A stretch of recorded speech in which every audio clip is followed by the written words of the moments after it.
अगर आप पता करना चाहते हो कि ईरान वॉर कैसा चल रहा है तो भाई ये इमेज देख लो। पागल हो गया है ट्रम्प, पागल। सीज फायर करने की ऑलरेडी कोशिश की, मीडिएशन इटली के थ्रू करवाने की कोशिश की, ईरान ने बोल दिया भाड़ में जाओ, हम नहीं करेंगे सीज फायर। ये ना असली में ज़ायनिस्ट की बातों में आ गया। इजरायलीज ने बोला अरे भाई सुप्रीम लीडर को खत्म कर देंगे, खमनेई को खत्म कर देंगे, सब एकदम बल्ले बल्ले हो जाएगी, कुछ नहीं होगा, they will fall like a house of cards. या फिर ट्रम्प को लग रहा होगा कि ये लोग आ जाएंगे, अपना बातचीत करने आ जाएंगे, फिर हम इनसे सरेंडर करवा लेंगे।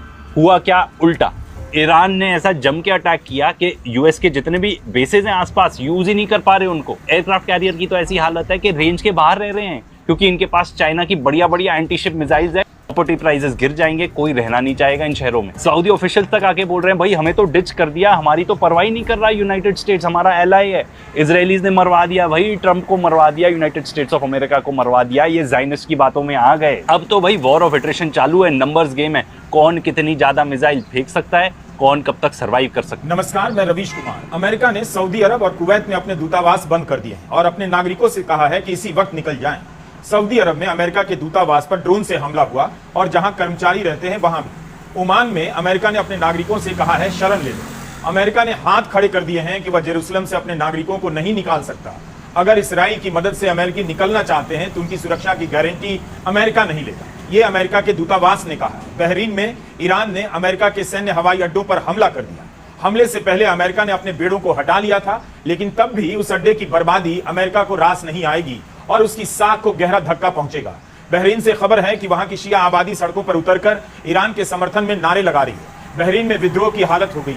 उन्हें इस बात की चिंता भी होगी कि अमेरिका उनकी रक्षा नहीं कर पा रहा। अरब देशों की एक और चिंता होगी, खामेनेई की शहादत के बाद उनके यहाँ की शिया और सुन्नी आबादी मिलकर उनकी राजशाही के खिलाफ ना हो जाए। अगर ऐसा हो गया तो उन्हें ईरान के साथ साथ अपने देश के भीतर ईरान के असर से भी लड़ना होगा। ईरान शुरू से ही अरब देशों की राजशाही को टारगेट करता रहा है और कहता रहा है कि इस्लाम में इस तरह की कोई व्यवस्था नहीं। अकेले ईरान ने कई देशों पर हमला कर बताया है कि केवल अमेरिका पर अरब देशों का भरोसा करना खतरे से खाली नहीं।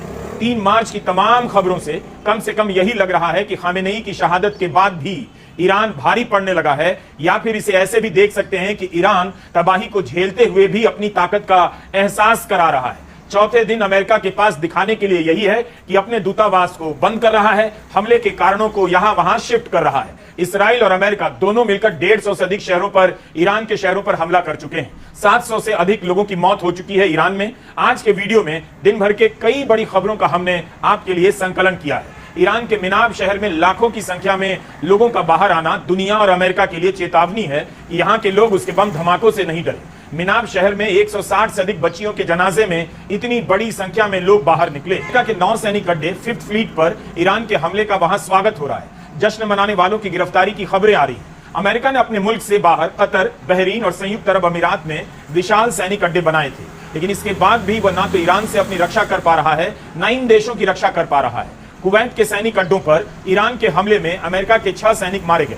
ईरान ने अरब देशों पर धुआंधार हमले किए हैं, मगर जवाब में अरब देशों ने ईरान पर हमला नहीं किया। हमले के चौथे दिन इस बात पर हैरानी जताई जा रही है, लेकिन इसका जवाब इस बात में मिलता है कि अरब देशों की जमीन पर अमेरिका के बड़े बड़े सैनिक अड्डे किस काम के।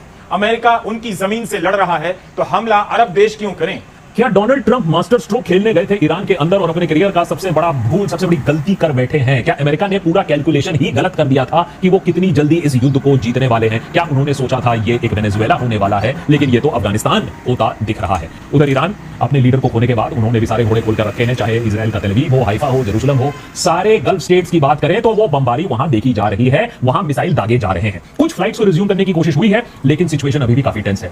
यूएस मिशन की अगर हम बात करें, रियाद, कुवैत, इनके ऊपर भी अटैक हुआ है, इन एम्बेसीज को बंद कर दिया गया है। यूएस ने अपने नेशनल्स को बोला है कि आप मिडिल ईस्ट से तुरंत निकल जाइए, लेकिन निकलेंगे कैसे ये नहीं बताया है। उल्टा देखिए, दुनिया की सबसे ताकतवर देश क्या कह रही है कि भैया हमारे पास आर्मी तो बहुत बड़ी है, हमारे पास बड़े बड़े एयरक्राफ्ट कैरियर तो जरूर है, लेकिन हम आपकी मदद नहीं कर सकते हैं। यूएस ने कह दिया है कि भैया आप होंगे हमारे सिटीजन्स, और ये करीबन लाखों सिटीजन्स की बात हो रही है जो अभी भी वहां मिडिल ईस्ट में है। अपना अपना देख लो, जैसे निकलना है निकल लो, हम आपकी मदद नहीं कर सकते हैं। कैजुअलिटीज की अगर हम बात करें तो मिडिल ईस्ट के थ्रू आउट वहां कैजुअलिटीज की खबर आ रही है। यूएस सोल्जर्स की अगर हम बात करें तो तो 6 यूएस सोल्जर्स मारे जाने की अभी पुष्टि हो चुकी है। यह आंकड़ा और भी आगे जाकर बढ़ सकता है। उधर ईरान कहती है कि हमने जो अमेरिका का लार्जेस्ट रेडार इंस्टॉलेशन है मिडिल ईस्ट में, उसको हमने तबाह कर दिया है। तो एक चीज तो साफ है कि ईरान के ऊपर बमबारी खूब चल रही है, लेकिन ईरान अभी बैक डाउन नहीं कर रहा है। उनका कहना है कि महीना लग जाए, 2 महीना लग जाए, 3 महीना लग जाए, हम यहां बैक डाउन नहीं करेंगे। सारे calls to some sort of an agreement कि भैया किसी तरीके से हम सीजफायर कर लो, उन्होंने मना कर दिया है। चाइना सोच रहा होगा यार एक बार यूज में आ जाए, एकदम टेस्टिंग हो जाएगी बढ़िया। यूएस बेसेस डीकमीशन हो गए, इसका प्रूफ इसमें दिखता है कि अब ये जाके साइप्रस का बेस यूज कर रहे हैं, which belongs to United Kingdom. And UK ये कह रहा है भाई हम तो सिर्फ बेस दे रहे हैं, हमारे ऊपर अटैक नहीं करना, पर